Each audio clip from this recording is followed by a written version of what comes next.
A winter coat in Quebec goes for maybe $40 at the church sale on Rue Saint-Denis. A decent pair of wool socks, $3. A bus ticket from Rivière-du-Loup to Montreal, 38. Nobody puts a price on a girl. Except Gerard Vaillant did. The Vaillant property sat at the end of a gravel road outside Saint Flavie, a sagging farmhouse the color of old teeth, surrounded by fields that hadn't produced anything worthwhile since the late 90s. Gerard had inherited the land from his father and the meanness from whoever came before that. He was 61 years old, gap-toothed, and smelled of diesel fuel and grievance. He kept 3 dogs chained by the barn and 1 girl inside the house. The dogs, at least, got fed regularly. The girl was Nora. Nora Beausoleil was 22 years old and had been living inside the Vaillant farmhouse since she was 19, when her mother died of a stroke in the kitchen of their apartment in Rimouski and left behind nothing except a stack of overdue notices and a debt to Gerard, who had been the landlord. Gerard had explained the arrangement to Nora with the patience of a man reading from a lease agreement. She would work off what her mother owed, cook, clean, manage the property. It would take, he estimated, about a year. She had been too numb with grief to argue, too young to understand that men like Gerard never stopped counting. 3 years later, the debt had somehow never gotten smaller. The February morning that everything changed started like all the others. Nora was splitting wood behind the barn at 5:45 in the morning, her breath fogging in the -20 air, when she heard tires crunching up the gravel road. Visitors were rare out here. Gerard didn't have friends. He had transactions. The truck that pulled up as a dark green half-ton, salted to hell along the wheel wells, the kind of vehicle that belonged entirely to northern Quebec winters. The man who got out of it was large, not in the showy way of someone who lifted weights, but in the settled, structural way of someone who had spent decades doing heavy work. He was somewhere in his mid-40s, with a jaw that needed attention and dark hair going silver at the temples. He wore a Carhartt work jacket and moved across the icy yard with the careful economy of a man who had learned not to waste effort. His name, Nora would find out later, was Thomas Auger. She didn't know that yet. She just watched him cross the yard and knock on the farmhouse door, and she kept splitting wood because stopping would draw attention, and drawing attention to herself around Gerard's business had never ended well for her. She heard the voices from across the yard, low, then louder, then Gerard's particular bark, the one that meant he was negotiating something and wanted the other person to feel outmatched. She didn't hear what Thomas said back. She just kept swinging the axe. 10 minutes later, Gerard appeared around the corner of the barn. He was holding a folded stack of bills and wearing the expression he always wore when he'd gotten something he wanted. Satisfied in a way that made Nora's stomach turn. "You're going with him," Gerard said. Nora set the axe head in the snow. "Going where?" "He needs somebody to look after the property up at Lac Brûlé. Cook and clean through the winter. He's paying me for the placement." Gerard fanned the bills once, like he was proud of them. "Covers what you owe." Nora looked at the money. She had stopped believing the debt would ever be cleared a long time ago, but some old worn-down part of her, the part that had learned to locate small exits in every room, understood that this was different. A different man, a different place. Even a cage was worth examining if the lock was new. She picked up her axe. "Let me get my bag." Her bag held a change of clothes, her mother's rosary, and a paperback novel with a broken spine. It took her 3 minutes to pack and 2 more to put on her boots. She didn't say goodbye to Gerard. He was already inside. Thomas was waiting by the truck. Up close, he was more tired-looking than she'd expected. There were lines around his eyes that weren't from laughing, and he held his coffee thermos with the grip of a man for whom caffeine was functional rather than pleasurable. He looked at her bag. He looked at her face. His expression was unreadable. "Seat heats up on the passenger side," he said. Takes about 4 minutes. That was the entirety of their introduction. She climbed in. He drove. Lac Brule was 40 minutes northeast, up a provincial road that the snowplows visited inconsistently and the logging trucks had torn into washboard long before winter set in. The lake itself was invisible under its ice cover, identifiable only as a flat white absence through the trees. The property sat at the water's edge, a large, solidly built log house that was clearly older than the man who lived in it, with a wood-heated workshop to one side and a dock that disappeared into the snowbank. Thomas parked and got out. He unlocked the side door and pushed it open and stepped back. "Kitchen straight ahead," he said. "Bedroom at the end of the hall, mine's upstairs." He paused. "There's bolt hardware on the inside of your door. If you want to put the bar up, there's a bracket." Nora stepped inside. The house smelled like sawdust and cedar and something faintly metallic, soldering maybe, or machine oil. It was cold, but not unlivable. Someone had left the wood stove banked low before leaving, and the embers were still orange beneath the ash. She turned around. Thomas was still in the doorway, snow on his shoulders, not coming in until she'd had a moment to look at the space. "I don't need the bolt," she said. He nodded once, like that neither surprised him nor changed anything. He came inside and started building the fire up without further comment. She watched his hands, large, scarred along the knuckles, precise in the way they handled the kindling. He built the fire the way someone builds something they've built 10,000 times, efficiently and without flourish. When it caught, he straightened up and turned around. "I'll show you where everything is," he said. He showed her the pantry, the wood pile, the generator, and how to restart it if it kicked out. He showed her where the spare propane was, and where the first aid kit lived, and where he kept the extra flashlights in case the power went. He did not show her as though she were a child being managed. He showed her the way you'd show someone who was going to be responsible for the place, which was different. And Nora noticed the difference the way you notice warmth after cold, with your whole body before your brain catches up. That first evening, she made soup from what was in the pantry. Dried lentils, a tin of tomatoes, an onion that was mostly still good. She set a bowl on the table for him without asking whether he wanted any. He sat down and ate it without comment, which she chose to read as approval. Afterward, he washed both bowls himself. She hadn't asked him to. He just did it, reaching past her at the sink with a matter-of-fact "excuse me," and it was such an ordinary human thing that Nora had to look out the dark window for a moment until her face settled back to neutral. She was not used to ordinary. In the morning she woke at 5:15 out of habit and lay in the bed, a real bed with a real mattress, not the cot she'd had at Gerard's, and listened to the silence. No dogs, no diesel smell, no boot sounds on the floor above her head that meant she needed to be downstairs already. Just the crack of the wood stove settling, and somewhere outside, wind off the lake. She got up and started the coffee. Thomas came down at 6. He stopped when he saw the coffee already made and the stovetop heated.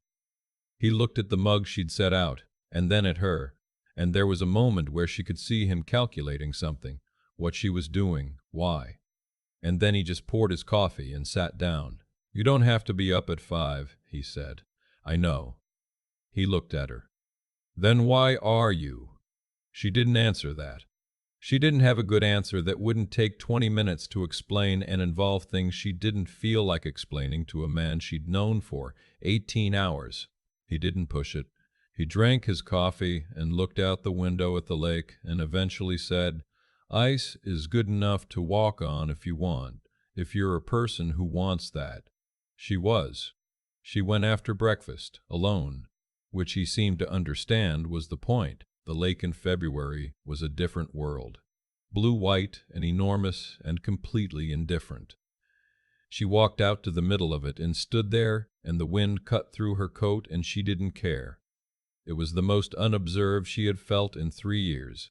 She stayed out there a long time. The days settled into a rhythm that was not quite routine and not quite ease, but something in between. Thomas worked in the shop most days. He made custom furniture, she pieced together, cabinetry and chairs and long harvest tables that went to clients in Montreal and Ottawa who paid serious money for handmade things. He was quiet the way people are quiet when they're actually comfortable in silence rather than performing it. He asked her nothing she hadn't offered. He thanked her for meals without making a performance of it. She cooked because she didn't know what else to offer and because it was the currency she understood. She cleaned because standing still felt dangerous. She chopped wood in the mornings before Thomas was up because her body still hadn't learned that 5 a.m. urgency was no longer necessary. One morning, about 10 days in, she came inside from the woodpile to find Thomas in the kitchen, frowning at the stove. "You don't have to do that," he said.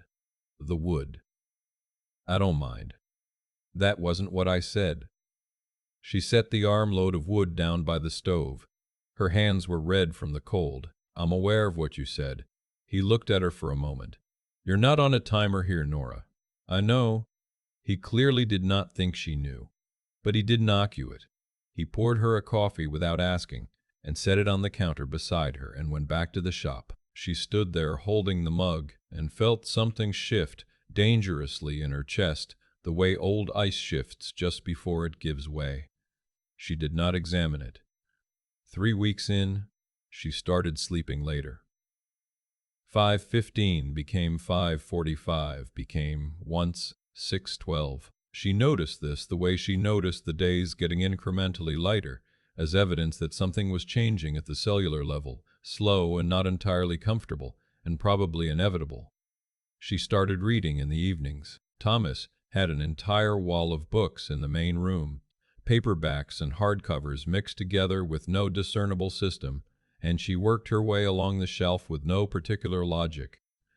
He never commented on what she chose. He just read his own book or worked on drawings for upcoming projects, and occasionally said something about whatever he was reading, and occasionally she said something back, and it was not conversation exactly, but it was something adjacent to it. March came in with a week of heavy snow that made the road impassable and left them genuinely isolated, which ought to have been frightening, and instead felt. She did not let herself finish that thought. It was during the third day of the storm, mid-afternoon, that Thomas came in from the shop with his left hand wrapped in a shop rag, and the particular expression of a man trying to decide how serious something was. Nora looked up from the table. "Chisel slipped," he said, which told her nothing useful. "Let me see it." He held out his hand with the rag still wrapped around it, and she unwrapped it with the flat efficiency of someone who'd patched up her own injuries for 3 years without anyone's help. The cut was in the webbing between his thumb and forefinger, deep enough to need attention, not deep enough to need a hospital he couldn't reach anyway. She went to the first aid kit. She came back and cleaned it and put butterfly closures on it without asking his permission or reassuring him, both of which she suspected would annoy him. When she was done, she wrapped it cleanly and said, "Don't use that hand for the rest of the day. It's my dominant hand. I'm aware." She put the kit away. She heard him exhale behind her, something that was almost a sound of amusement. "You'd have made a good paramedic," he said. "My mother wanted me to be a nurse." She hadn't meant to say that. The words had just come out, produced by whatever part of her had started to lower its guard in this kitchen, in this house, beside this quietly enormous man. Thomas was quiet for a moment. "What did you want to be?" Nora looked out the window at the white-berried lake. "I don't remember," she said, which was honest. It had been a long time since she'd thought about wanting things. Thomas didn't say anything comforting about that. He just nodded, slowly, the way he nodded when he was filing something away. She appreciated that more than she could have explained. It was a Tuesday night in late March when she woke to the sound of the truck on the road. Not Thomas's truck. Thomas was upstairs. She could hear the faint creak of his floor. A different engine, higher and rattling, the particular sound of a vehicle being pushed too fast on a bad road. She sat up in her bed. Her heart had already made the calculation before her brain finished it. She heard Thomas come downstairs, heard him move to the front window. She got up and came to the doorway of her room. "Stay back," he said, quiet and without drama. Headlights swept across the front window. Gerard's half-ton. She recognized it by the cracked left running light, the same crack she'd looked at 1,000 times from the kitchen window in St. Flavie. Her chest went cold. Outside, a door slammed. Then another. Nora went to the window at the end of the hall. Two figures in the driveway, Gerard and his nephew Pierrick, who was 26 and large and had been in trouble with the Sûreté du Quebec twice in the last 5 years. Thomas's voice came from the main room, very calm. "Stay in the hall." She heard the front door open. Valent.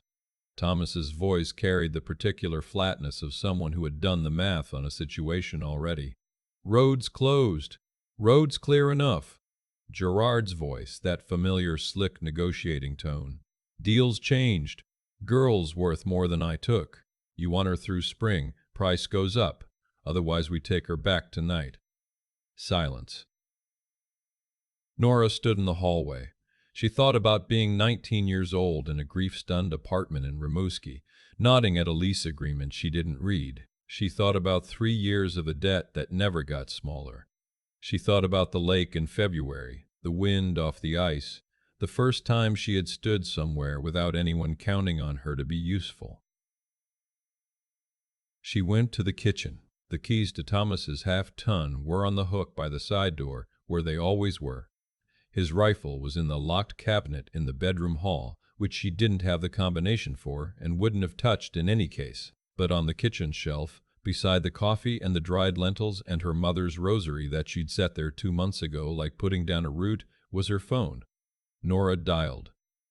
The dispatcher at the Sûreté du Quebec answered on the second ring. She spoke clearly and without drama. She gave the address. She described the vehicle, the plate number she'd memorized the first week out of pure animal habit, the two men, the nature of the situation. She hung up.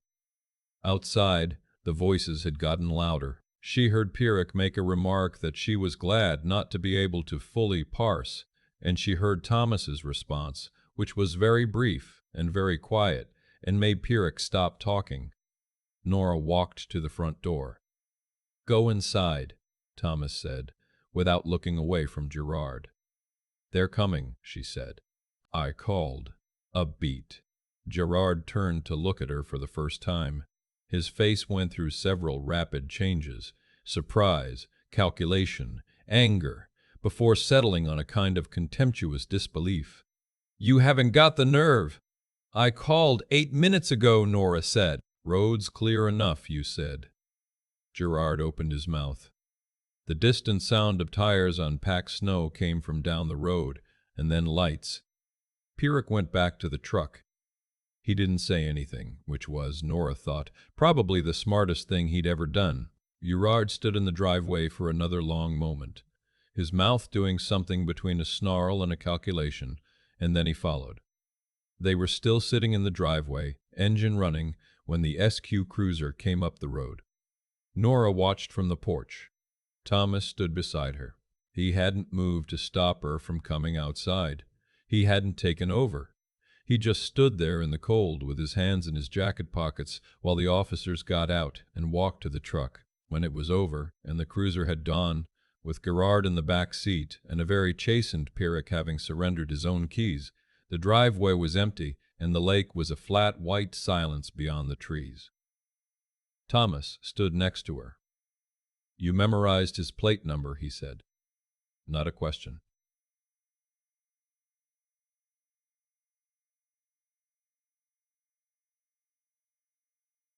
First week. She crossed her arms against the cold. Her heartbeat was still uneven, the particular jagged rhythm of adrenaline working its way back out of the blood. "In case I needed to go in the other direction." Thomas nodded slowly. He was looking at the empty driveway. "In case of me. In case of anyone." She looked at the side of his face. It wasn't personal. He was quiet for a moment. Then he said, "It should be. That kind of careful should be personal." She didn't know what to do with that. She looked at the lake. The ice out there was starting, just beginning, to show the first signs of what would eventually be spring. tiny fractures along the pressure ridges, the particular gray-blue color that ice gets when the light changes underneath it. You had to know what you were looking at. She was starting to know. "Come inside," Thomas said. "It's cold." They went in.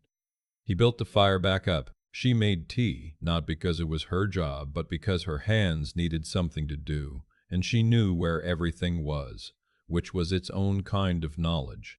The domestic geography of a place that had, without her fully registering it, started to feel like hers. She set his mug in front of him. He wrapped both hands around it, the bandaged one included, and looked at the fire. "You can go," he said, "in the spring, or before, whenever, if you want. I know." She sat down across the table from him. "You've said. I'm saying it again." He turned the mug in a slow circle. "Not because I want you to. I'm saying it because you should hear it said often enough that you actually believe it." Nora looked at him. His face in the firelight was all planes and shadow, not easy to read, not trying to be. She thought about what it cost someone to say a thing like that, without wanting anything in return. She thought about the first aid kit he'd shown her the first day, the bolt on her door, the seat heater that took 4 minutes to warm up. "I believe it," she said.